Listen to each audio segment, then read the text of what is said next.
The main bet is how can we deliver this car in such a short time without any compromise and by keeping all the DNA that makes a Twingo a Twingo.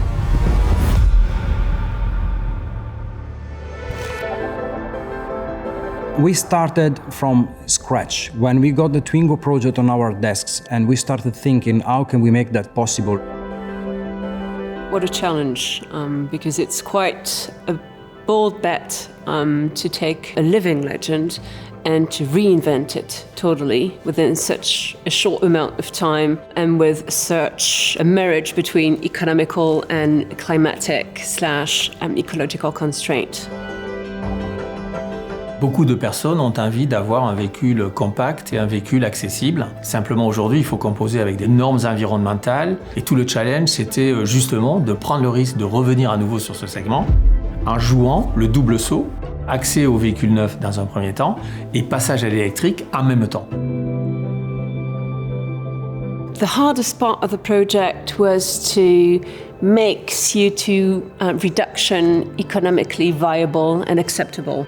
The car is entirely conceived to fit to customer needs and it's perfectly lean and right-sized. So the fact that it's only 1.2 tons of weight, it's a big driver of decarbonization. And the other driver is efficiency.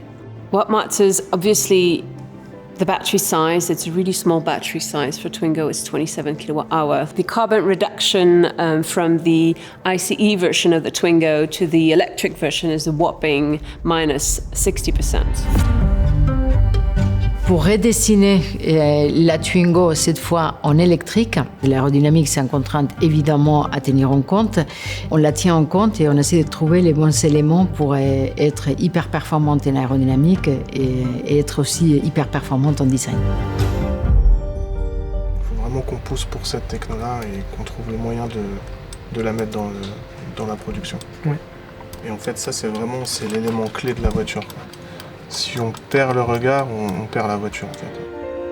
Alors les phares de la Twingo, c'était un des éléments capitaux dans cette voiture. Ça lui donne aussi cette expression assez incroyable. Et un des moments les plus fascinants du projet, c'était quand on était à la soufflerie, en train de trouver tous les astuces possibles pour gagner les maximums possibles en aérodynamique. Et tout d'un coup, on a découvert qu'il y avait des morceaux de carton en réalité, posés sur les arches des feux arrière. Et ça, il nous faisait gagner beaucoup. On a fait beaucoup de recherches, essayer de travailler des éléments sur la carrosserie qui dénaturaient un peu le design. Et finalement, c'est cette petite ailette-là qui permet de gagner ce qu'on avait besoin de gagner. Je pense qu'on a une bonne matière pour pouvoir faire un objet assez dingue. Je pense que les bons designs, il doit perdurer dans le temps. La Twingo, c'était surtout son charisme, son expressivité.